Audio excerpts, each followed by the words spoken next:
Hello, I'm Monica from Sugar Land Branch Library.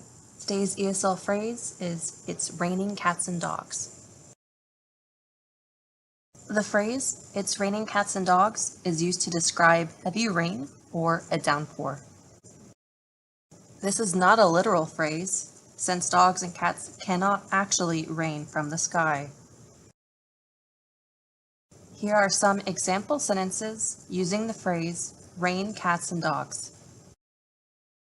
Yesterday, we had a thunderstorm. It was raining cats and dogs. During the hurricane, it rained cats and dogs. We can't go to the park today. It's raining cats and dogs. The origin of the phrase, "rain cats and dogs," has many theories. One popular theory is about filthy 17th century London. Whenever there was a major storm, the streets became flooded with rain.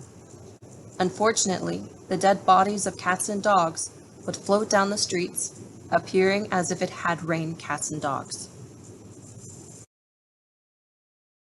Another theory relates to Norse mythology. Cats appear to have an influence over the weather, while dogs were the signal of storms. In 1651, poet Henry Vaughan used the phrase, "Dogs and cats rained in shower," in a collection of poems.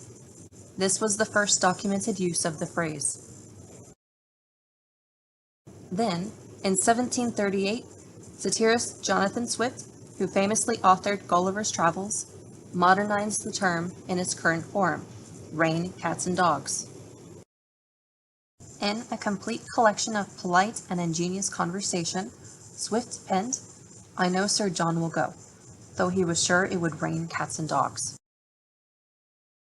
Thank you for listening to this week's ESL phrase on "It's Raining Cats and Dogs."